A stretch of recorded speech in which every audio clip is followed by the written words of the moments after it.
Hello everybody, welcome to today's Sunday Thought for the Day. We're going to begin with the Bible reading for today, which is from Matthew chapter 4 and beginning at verse 13. Oh no, it's not Matthew 4. I think it's Matthew 13. In Matthew 13, what is it? I don't know. Hang on. I'm having one of those moments. I've been having one of those weeks really. Yeah, where it's I'm going to tell you what it is in a moment. In the meantime, if you want to join Compline later tonight by Zoom, which will be much more organised than this thought for the day, then please do. So yeah, this is why I'm getting confused. It's Matthew chapter 14, beginning at verse 13. So it's the story of the feeding of the 5,000. Now, when Jesus heard this, he withdrew from there in a boat to a deserted place by himself. But when the crowds heard it, they followed him on foot from the towns. When he went ashore, he saw a great crowd, and he had compassion for them, cured their sick.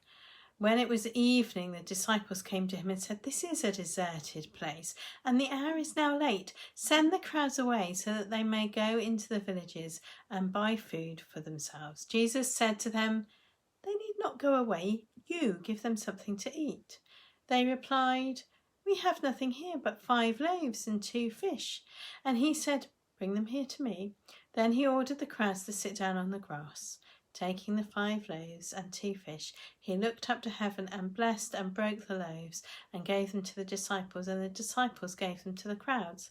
And all ate and were filled. And they took up what was left over of the broken pieces, 12 baskets full. And those who ate were about 5,000 men, besides women and children. So there we go. Yes. Matthew 14, beginning at verse 13. Yes, too many numbers today. I wonder what was the last sermon that you heard on this story of the loaves and fishes. So we often, and I think it appears in 2 or possibly more of our holiday clubs. So we quite often have this story at holiday club, and usually our angle on the story is that it's this little boy's lunch that's important. It's his lunchbox that gets shared, and so at Holiday Club we talk about how younger people can still make a big difference with their actions. Preparing for the sermon for today, I've been reflecting on Jesus and kind of why did he need the lunch? Why did he need the lunch? Could he just have made the food from nothing? Or from stones or something that was lying around, but he had the little boy's lunch as it's described in the other Gospels, the 5 loaves and the 2 fishes. And then that reminded me of the story of Jesus's temptation in the desert, and this is in Matthew 4, for those of you wondering why I'm getting confused, where the devil suggests that Jesus makes bread from the stones because he is hungry. So Matthew 4 verses 3 and 4. The tempter came and said to him, "If you are the Son of God, command these stones to become loaves of bread." But he answered, "It is written, one does not live by bread alone, but by every word that comes from the mouth of God." That's what Jesus said in response to his temptation. And you might think that that would mean that Jesus will just keep preaching to the crowd and not feed them. But he doesn't do that. He makes sure that everyone is fed.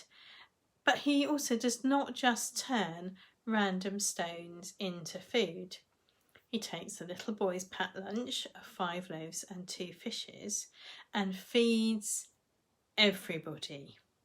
It's a combination miracle. It has the packed lunch and Jesus's power. And there are other examples of kind of combination miracles where there's a human action and then the power of God in the miracles. If you think back to the turning of the water into wine, Jesus doesn't fill empty jars with wine. They have to put the water in first. The humans have to put the water in first, and then God's power turns the water into wine. Now, there are probably some very wise theologians who could tell me how and why that's important. But I am really intrigued with it today in this this situation of the feeding the 5,000, this combination of human action and of God's power. It's to do with a willingness to share this packed lunch, I think. Combination of human willingness to share and God's overwhelming generosity.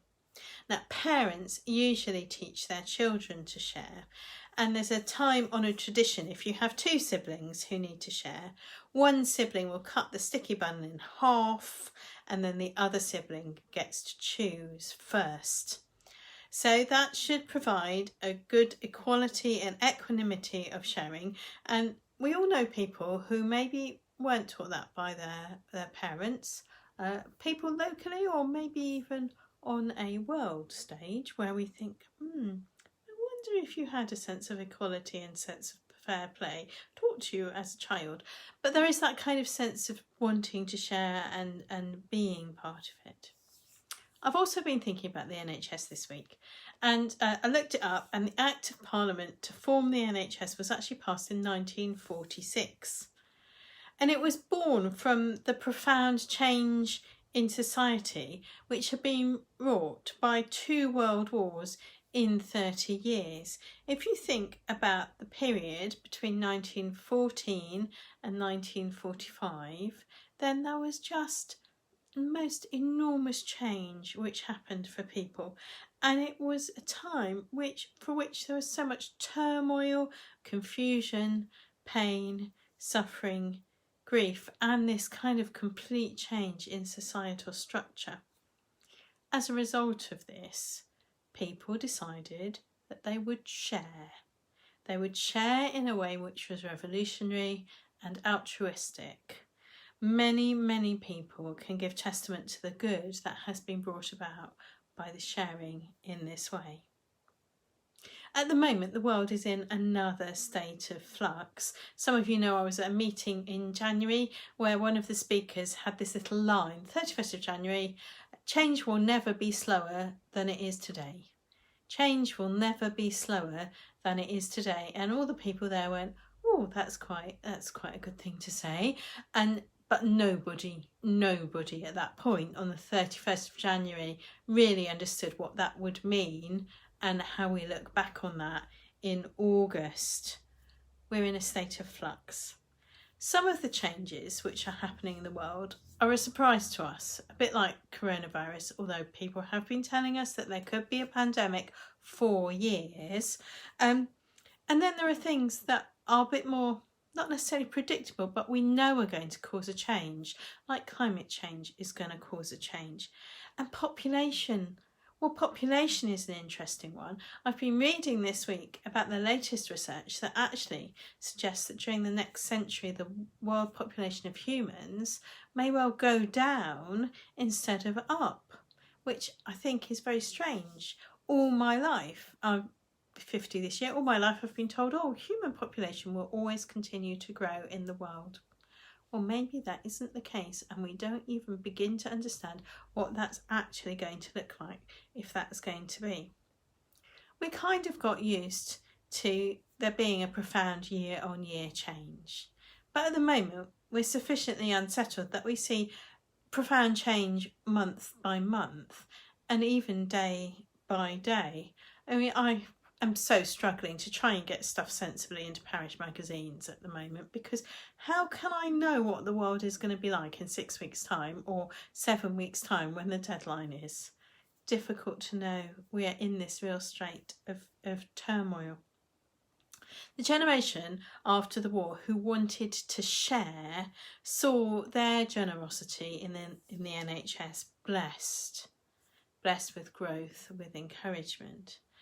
But the challenge for us today, can we be brave enough to face our local and global changes and uncertainty with generosity?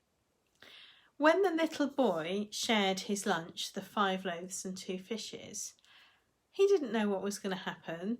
The only thing that he knew was that he was not going to have all his lunch. He would possibly get into trouble from his mum as well. So he didn't know what was going to happen. He just knew that he would have less. But what happened was that everyone was fed.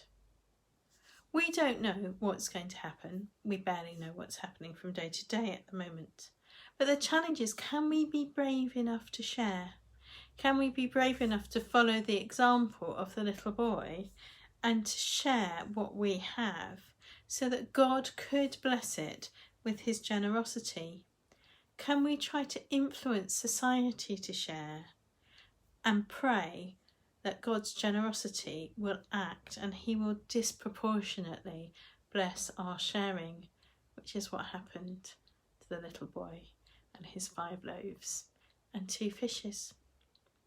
So that's today's Sunday Thought for the Day. Thank you for listening. Might see you soon. We have currently planned a Zoom compline for tonight, and then church on Wednesday, and in Box and Thursday in Cologne. But who knows what will happen by then. If you are going to come along to a physical church service, please bring a face covering and wear it unless you are exempt. And then you can observe my glasses steaming up whilst I'm leading a service. I think I need to go and find some fairy liquid. So it's been lovely to speak to you, and I'll speak to you all soon. Thanks.